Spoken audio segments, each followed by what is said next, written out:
Hello বন্ধুরা, তোমরা দেখতে পাচ্ছ এখানে আমি কি বড় বড় বুলেট ঝাল বা এটা ক্যাপসিকামও বলে।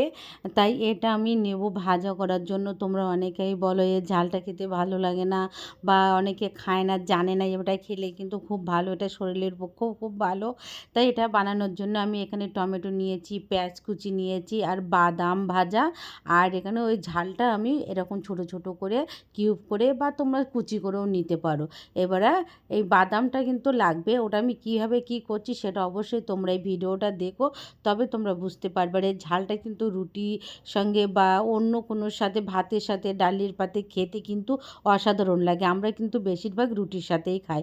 এবারে ওটাকে মানে কুচি করে রেখে দিলাম, দিয়ে এখানে একটা কড়াই বসিয়ে তাতে পরিমাণ মতো আমি সর্ষের তেল দিয়ে দেবো। তোমরা চাইলে সাদা তেলও ইউজ করতে পারো, কারণ আমরা সর্ষের তেলটা খাই তাই জন্য। তেলটা গরম হওয়ার জন্য আমরা অপেক্ষা করব। এবার তেলটা গরম হয়ে গেছে, ওখানে আমি অল্প একটু জিরে দিয়ে দেবো। কাঁচা জিরে দিলে কিন্তু এর টেস্টটা আরও অনেক ভালো আসে। অবশ্যই তোমরা কালো জিরেও ইউজ করতে পারো। তেলটা গরম হওয়ার পরে এখানে আমি যে পেঁয়াজ কুচিগুলো রেখেছিলাম, পেঁয়াজ কুচিটা আমি দিয়ে দিলাম। এখানে কিন্তু পেঁয়াজ কুচিটা তোমরা একটু বেশি করে দেবে, তাহলে আরও ভালো লাগবে।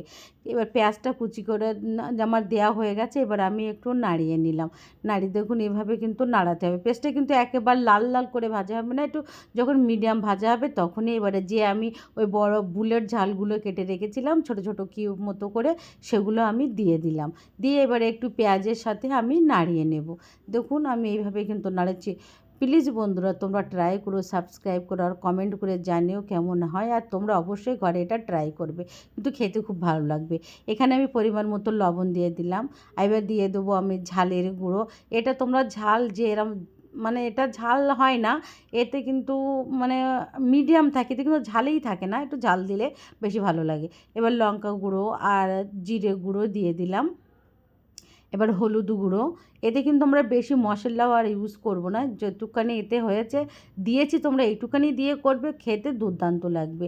আরও তোমরা বাচ্চাদের টিফিনেও কিন্তু এটা দিতে পারো, আর বাচ্চারা কিন্তু খেতে চায় না, যে সবুজ সবজিগুলো তারা খেতে চায় না, তোমরা যদি এগুলো দাও এভাবে একটু, কিন্তু এর টেস্টটাও অসাধারণ হয়। আর এর টেস্টটাও অসাধারণ হবার একটা কারণ আছে, তোমরা পুরো ভিডিওটা দেখো। এবার মশলাগুলোর সাথে এটা আমি ভালো করে একটু কষিয়ে নিলাম। এতে কিন্তু আমি এখন পানি বা জল ইউজ করছি না। এবার টমেটো কুচিটা ছিল সেটাও আমি এর মধ্যে দিয়ে দিলাম। এটা দিয়ে আবার একটু ভালো করে নাড়িয়ে নাড়িয়ে একটু কষা কষা মতো, যেন যে গন্ধটা থাকে পেঁয়াজ টমেটো যেন কাঁচা গন্ধটা না থাকে, সেই হিসেবে একটু ভাজা ভাজা করে নিতে হবে।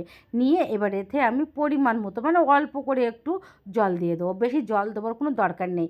এটা কিন্তু দেখো রেস্টুরেন্টে যেখানে যাবে তোমরা কিন্তু এটা কাঁচাই খায়, কাঁচা খেতেও মানে অসুবিধাও হয় না, অল্প অল্প একটু ভাবিয়ে নিয়েও খায়।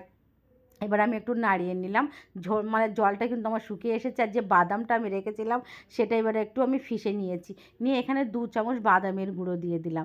অবশ্যই তোমরা বাদামের গুঁড়োটা দেবে, দিলে কিন্তু অসাধারণ টেস্টি লাগে। বাদামের গুঁড়ো দিয়ে একটু আমি নাড়িয়ে একটু শুকনো শুকনো করে ভাজা ভাজা করে নিলাম। এটা এই ঝালটা কি তোমরা একদম আলু ভাজার মতো করেও ভাজতে পারো। প্লিজ বন্ধুরা তোমরা ট্রাই করে সাবস্ক্রাইব